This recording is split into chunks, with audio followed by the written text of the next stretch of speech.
Hello there, I'm Cheryl. This is The Whole Bucket. Welcome, and welcome back to The Whole Bucket. I decided to throw my camera on, so my desk is a big fat mess, and I am in the middle of stuff, you can see. But I said I would show you more processes of how you start from a pile of stuff to a journal. And I am at the point on the September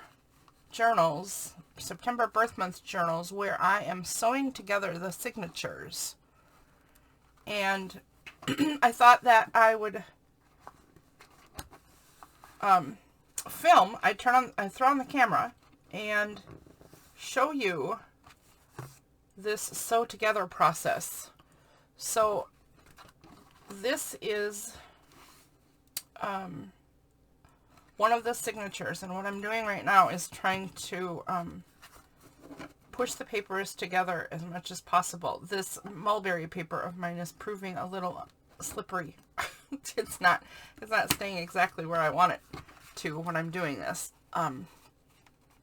But the better I can push these papers together, the tighter I can get them to sit together, the better for how the journal will then sew together. So I'm going to push these together as much as possible using a metal ruler and then some clips.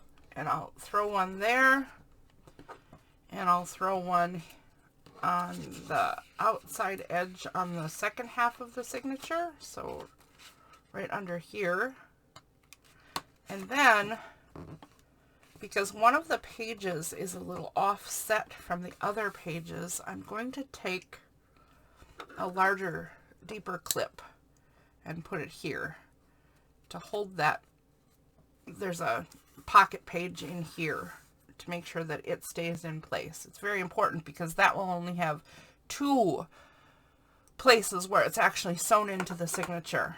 And then we will do that again for the other signature, but in the meantime, here's what comes next.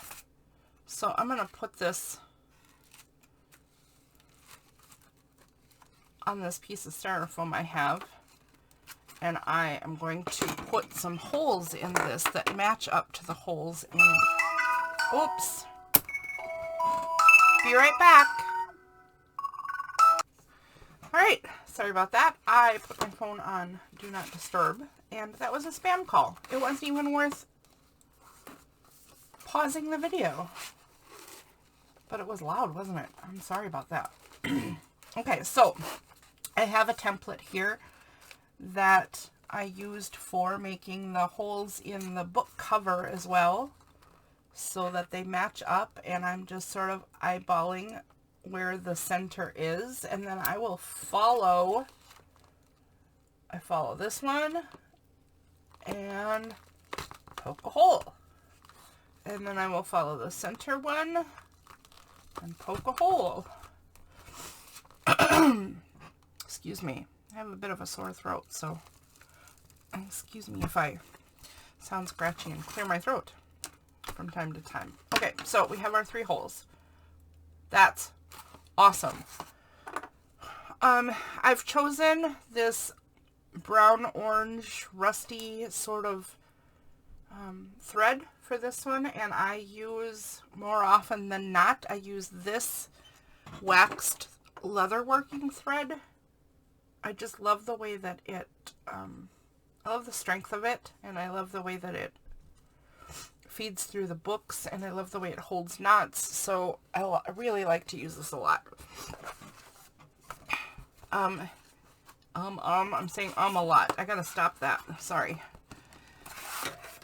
Now, this is the back signature. This is the top of my book. This is the top of my signature. I hope that I checked all the pages are facing in the right direction. I believe I did on more than one occasion, and I'm going to do the 3-hole pamphlet stitch. And I'm starting it on the inside. I am then going to go down to the bottom. Okay, I'm going to pull this through and pull it through a good ways, leaving a significant tail. right? That's for tying later. And then, I don't know how to show this and do it at the same time, so I'm sorry if this is unclear, but I'm going to go into the bottom hole in the book cover, and I'm going to go into the bottom hole in the signature and come back inside the book and pull that through. And then you go all the way up to the top and go out and go out. I sounded a little Canadian there, didn't I? I'm not. Minnesota is the slightly other Canada though, right? There we go. Now, if you make these journals and you know about the pamphlet stitch, you already know this, so I'm sorry if I'm repeating something that most people know, but I happen to know that some of the people watching my channel are not familiar with this process. The thing to watch for when you're doing this last stitch right here is you don't want your needle to go through the thread because you won't be able to tighten it properly. So make sure that you go through the hole in the journal cover and through the hole in the signature without re-piercing that thread. That's the first thing with the last stitch, right? And the second thing is you're going to want one tail of your thread to be on either side of that section that goes up the center of the signature. So I'll show you what I mean. One on each side. This is the one I started with. This is the one that still has the needle in it, and there's one on each side of this center thread. Now I can take my needle out.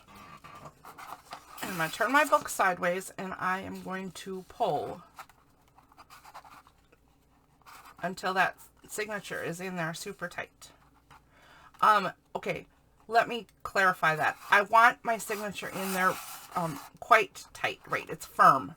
But don't over pull this because you can tear your cover, you can tear your papers, but you want your signature to be secure. So it takes a little bit of learning curve how to get this right more often than not. So sometimes it just all goes wrong and there's nothing you can do about it. It just happens. But that's another reason I like the waxed thread, right, is because it kind of stays where you put it. Like I don't have to worry about this first part of the knot loosening up while I'm tying the second part of the knot. Because the wax makes it stay in place, and that just makes life easier, right? So I've got this nice knot that's not going to come out. I've got the signature in there as tight as I want it to be, and we can take the clips off. Now let's see how we did. Let's move that out of the way a second. Pretty nice. Pretty nice there. Not too shabby. The mulberry paper seems to have shifted a little bit, but I've had trouble making it behave today. Also, if you can see this here, let me move this up a little bit. You can see this. So down at the bottom of this book cover, you can see that this space from the bottom of the book cover to the bottom of the signature is very tiny here, and it's a little bit bigger over here. I discovered while I was prepping this stuff that the holes in the book cover here are a little lopsided. So I'm pretty unhappy about that, and I'm not entirely sure how this is going to turn out. This little tiny bit of difference is not going to bother me too much, because there's little tiny bits of difference all over the book. It's a handmade book, and I don't sit and measure every tiny thing, right? So there's going to be variation. And as long as it doesn't like stick out of the journal and pose a problem, I'm not going to stress it. But I am going to keep an eye on it while we do the second one. So let's pull this back, set the book aside, and here is signature number 1. Or, you know, it's the second one we're doing. I could call it signature number 2. whatever. Gosh, I'm such a strange one. I crack me up. Anyways, I am going to do the exact same thing. This one will be a little bit easier because it doesn't have that mulberry paper sliding all around. It's a little weird. I mean, I think mulberry paper slides around more because it's so thin and wispy, right? This one right here, vellum, is actually slipperier. But in this instance, I think because it's heavy and it holds a crease really well on the fold, I think that's the reason it doesn't slide as much. I'm going to do basically the same thing. Clip that. I'm going to clip one part on this edge because it's just another direction that I don't want the paper sliding, right? And then I don't have an offset page in this one, so I'm just going to use the little clips. Makes it easier for my hands to get around the paper. So same exact process. Take the template, make sure the top is at the top.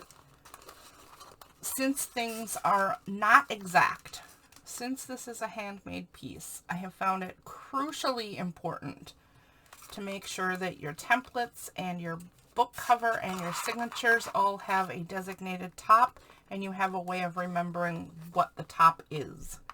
Because even the slightest little difference doesn't necessarily, as I just talked about in the other one, right, when I was talking about the little offset business there, it can make it not work at all.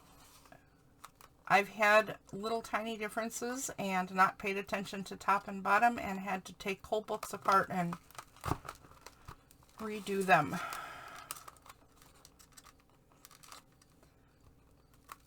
I don't think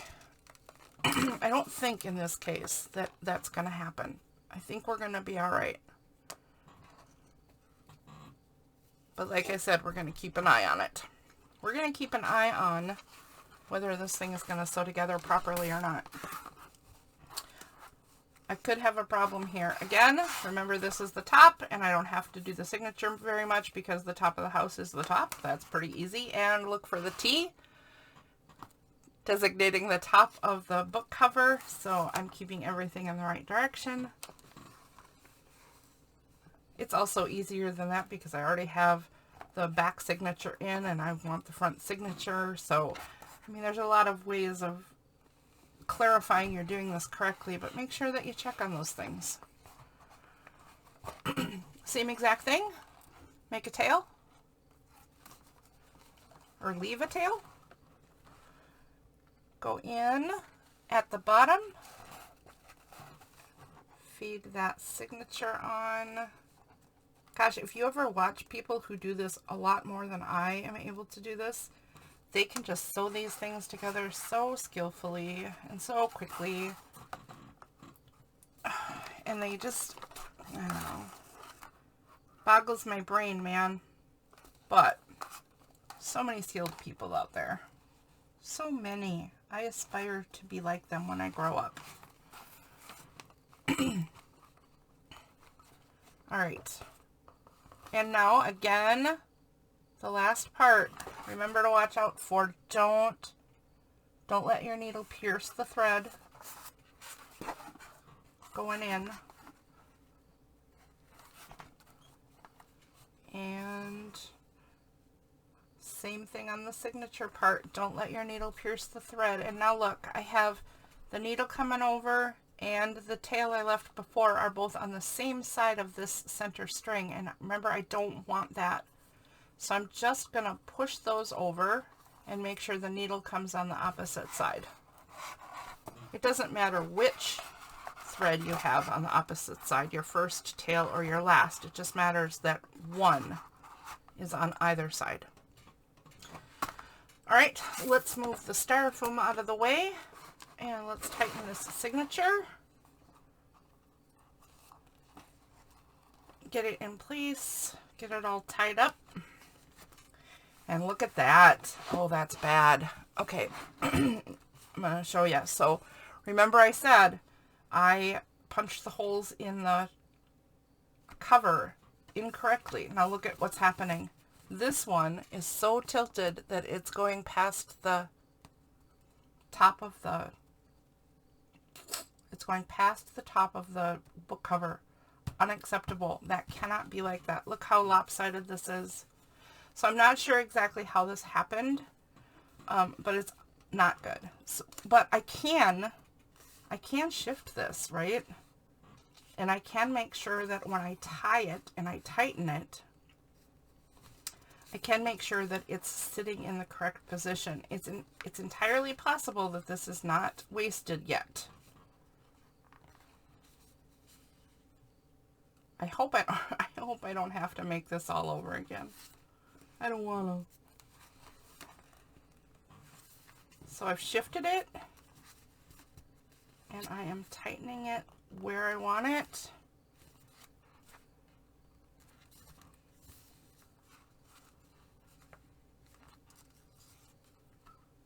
Let's see if it'll end up staying here.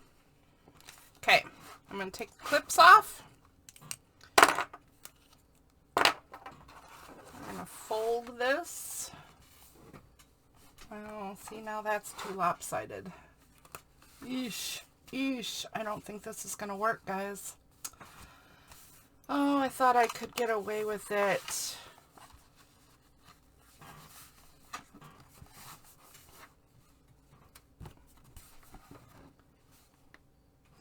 Well, when it's closed like this, it looks okay. Look at how bad that is, though. Look at how, it's this last little thing down here that somehow shifted when I was punching the holes. And that's all it takes, too. That's not a huge difference, right? It's less than an 1/8 inch difference from where it is to where I would like it to be. So yeah, it just tiny variances can make a big difference.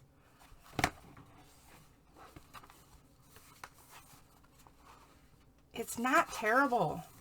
I'm going to think about this. I may tear out this first signature and see if I can just adjust this bottom hole. And then if I do that, then I'll have to think about, like, there'll be double hole down here. And nobody wants to look at that. But I think I could then just do something to do art and cover up this spine so that nobody has to look at the double hole that got punched. And then I would fill it. I have certain glues and fillers and what have you that I could fill the hole with to make sure that it doesn't weaken the book in any way. But I don't know if I'm gonna. I'm probably gonna. Because I don't like the way it shifts. It's really willing to shift. It's really willing to. Oh, all right. Can you tolerate all of my mumbling? Maybe I'll do this off camera. I'm going to do this off camera. You know what? I'm going to cut it apart and I'm going to punch a new hole and I'm going to come right back. Okay. And through the magic of, you know, the pause button, I have resewn this signature. I talked enough rambling while it was going on that I didn't like it and I knew I was going to change it anyway, and I'm fairly glad I did, although this signature is just not sitting, it's not sitting perfect, and I kind of like perfect.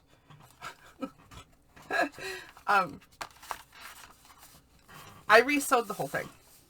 I resewed the signature. I remade all 3 holes. This is the only one I'm going to have to do anything about, and I will repair that. But much better.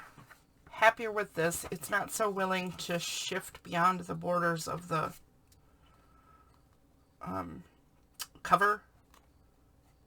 You can see that the mulberry paper is willing to shift beyond the borders of the cover, but I don't really care about that because I always fold over this edge of the mulberry paper and glue that just to make a stronger edge of the paper, just because it's so light and floaty that sometimes it's hard to function with it in the book, right? So I'll just fold that over a little farther before I glue it down. Or, you know what, sometimes little bits of color peeking out the side really doesn't matter. I don't know. We'll see. In any case, this is September journal number 3, and I'm calling it A Little Grunge, or more technically, I think I'm calling it A Little Industrial. So I named them all so that I could remember the difference between the aesthetics I'm going for. Now here is the pile of stuff for this one. You can see that the pile is much smaller now that all of the signatures papers are inside the book, and I put the label on it. I called it Mini Grunge.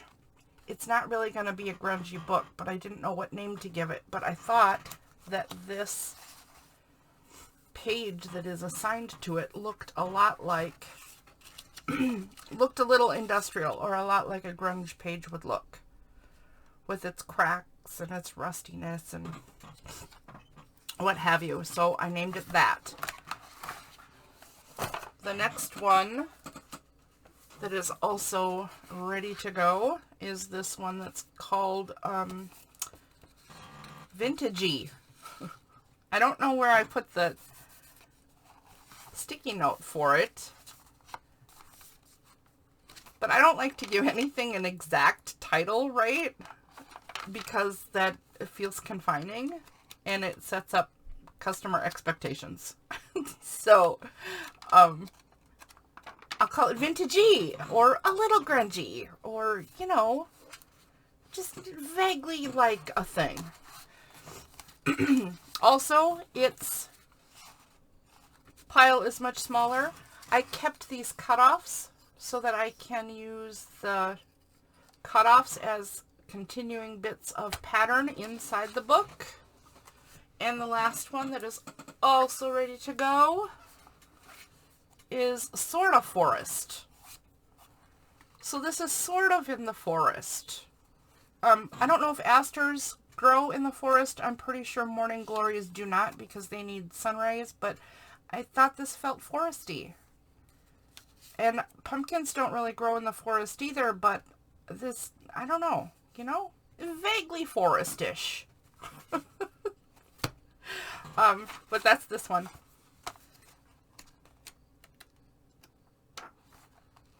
That's this one.